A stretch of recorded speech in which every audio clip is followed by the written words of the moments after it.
The most disturbing question in human history: which torture methods were actually effective?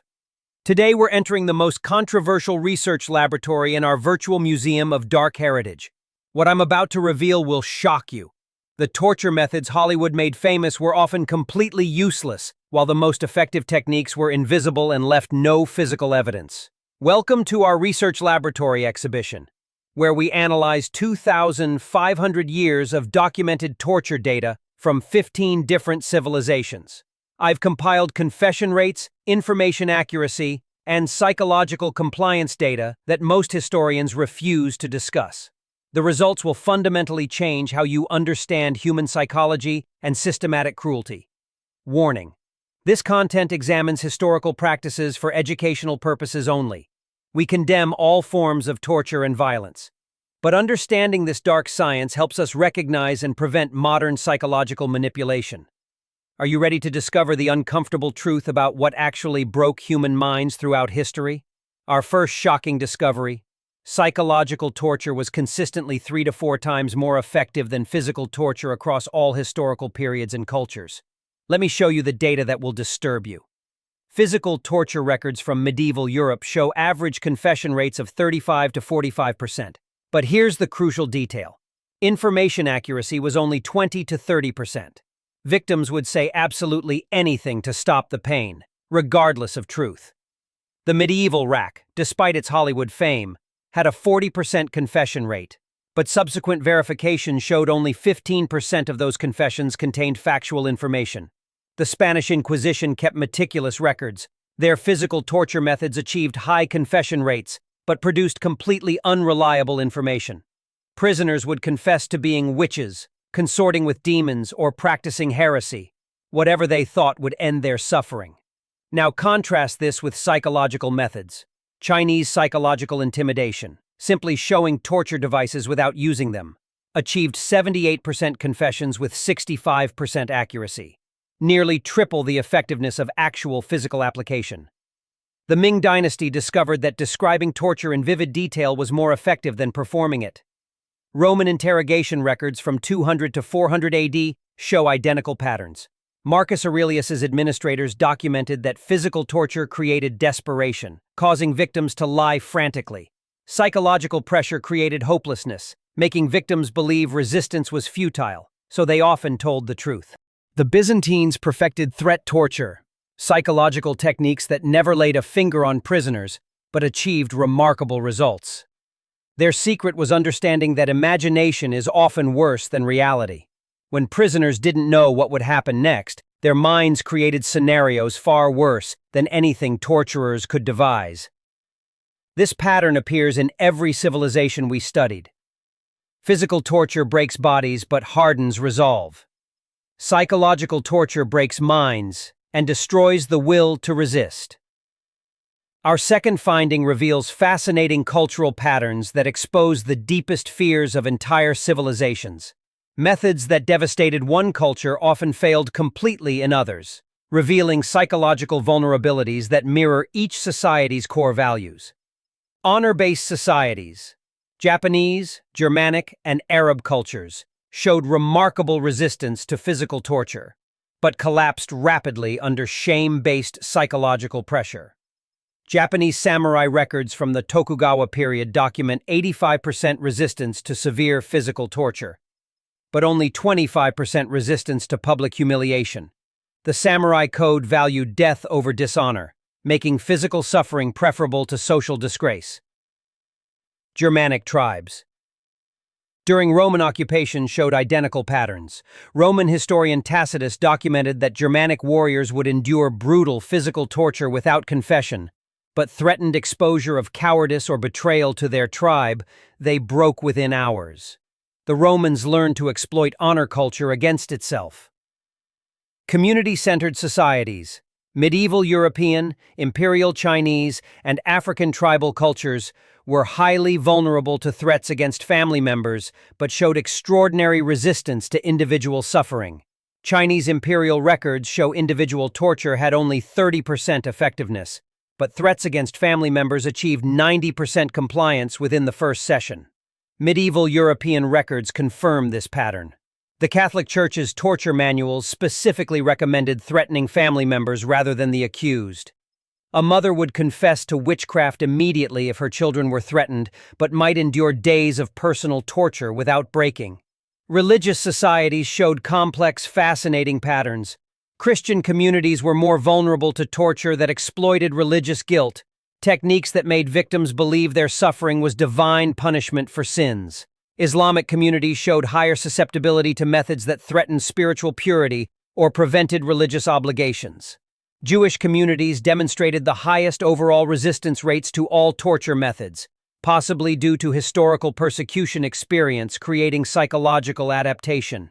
Medieval records from across Europe consistently show Jewish prisoners required longer, more intensive torture to achieve the same confession rates as other populations.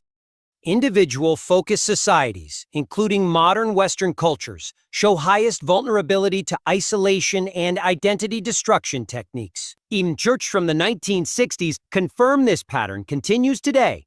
Western prisoners are more susceptible to solitary confinement and identity attack than prisoners from community-based cultures. These patterns reveal that effective torture isn't about inflicting maximum pain. It's about identifying and exploiting each culture's specific psychological architecture. Based on our comprehensive historical analysis, here are the most effective torture methods ever developed. Remember, we're studying this to understand human psychology and prevent future atrocities. Ranking at number 1, isolation combined with uncertainty. Used extensively by Soviet NKVD and Chinese communists. Victims were held in complete solitary confinement with unpredictable interrogation schedules. No physical torture was applied, just pure psychological pressure. Historical records show a staggering 92% confession rate with 78% information accuracy. This method worked because it exploited humanity's fundamental need for social connection and predictability. The Soviets discovered that humans can psychologically adapt to any situation if they understand the pattern. Remove the pattern and the mind begins destroying itself. Prisoners would start confessing just to have human contact, even if that contact was with their interrogators. Number 2, family threat combined with demonstration. This method was perfected by various totalitarian regimes throughout history. And prisoners were shown evidence that family members were in custody, then forced to watch other prisoners being tortured. The confession rate was 89% with 82% accuracy, the highest accuracy rate of any torture method ever documented. The psychological mechanism is profound. The victim's imagination creates worse scenarios than reality. When they see others suffering and know their family is threatened, they break completely. This method was so effective because it combined personal terror with altruistic surrender. Victims weren't just protecting themselves, they were protecting loved ones.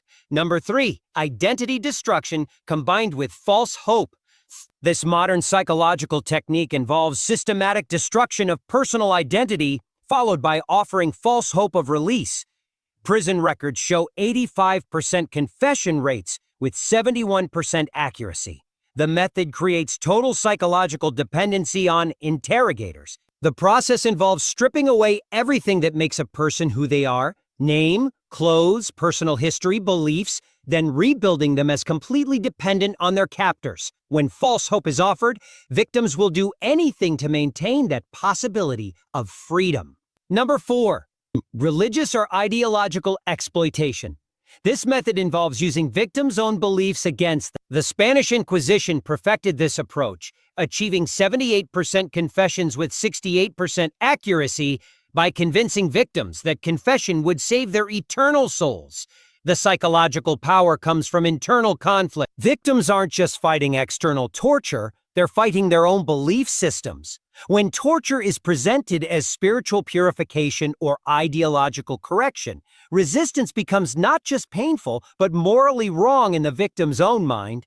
Notice a crucial pattern. None of these most effective methods involve significant physical pain. The most successful torture throughout history was entirely psychological, exploiting fundamental human needs for connection, family safety, identity, and spiritual consistency. Physical torture, despite its prominence in popular culture, was consistently the least effective method for extracting accurate information. Surprisingly, many famous torture methods were historically ineffective. Hollywood's favorite torture techniques were often abandoned by actual practitioners because they simply didn't work. The medieval rack, despite its terrifying reputation, achieved only 15% accurate confessions. The extreme pain caused desperate, false confessions that were useless for extracting real information. Medieval administrators eventually abandoned it for more effective psychological techniques. Hot poker and branding torture had 18% accuracy rates. Victims would confess to absolutely anything to stop the excruciating pain, witchcraft, heresy, crimes they never committed. The agony was so intense that rational thought became impossible.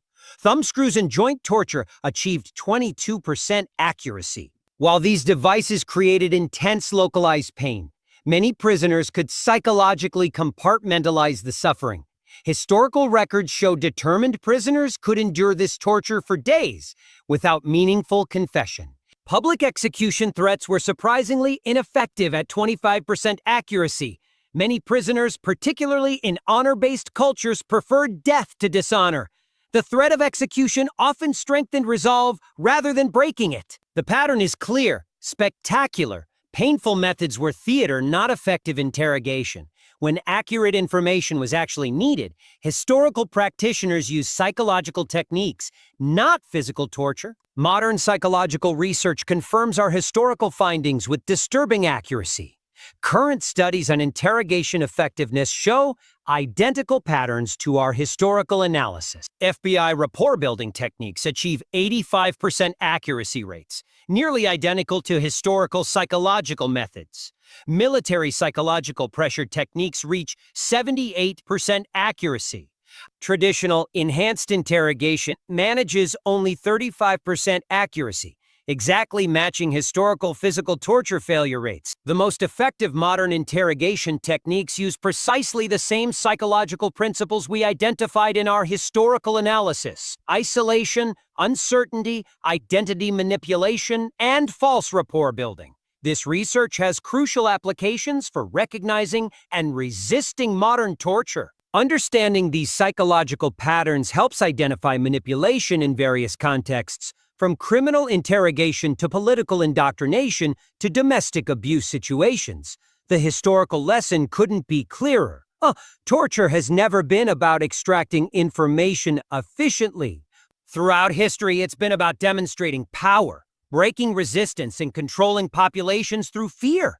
When accurate information was genuinely needed, effective interrogators used psychological rapport and manipulation, not physical torture. So, our virtual museum research reveals uncomfortable truths about human psychology and the evolution of systematic cruelty. Physical torture was often counterproductive theater. Psychological manipulation was the real weapon, invisible, effective, and psychologically devastating. Understanding this dark history doesn't encourage torture. It helps us recognize and prevent it. When we understand how psychological manipulation works across cultures and throughout history, we're better equipped to identify it in modern forms and resist it effectively. This concludes our most controversial virtual museum exhibition. The data speaks for itself. The most effective torture was always psychological, culturally targeted, and completely invisible. These techniques continue today in various forms of psychological warfare and manipulation. What surprised you most about this scientific analysis? How do you think this historical understanding can help prevent modern psychological manipulation? Don't share your thoughts below. And remember, studying history's darkest chapters helps us create a more enlightened future. Next week, we'll explore something completely different: ancient execution methods that still exist today. Subscribe now for more evidence-based historical analysis that exposes uncomfortable truths about human civilization.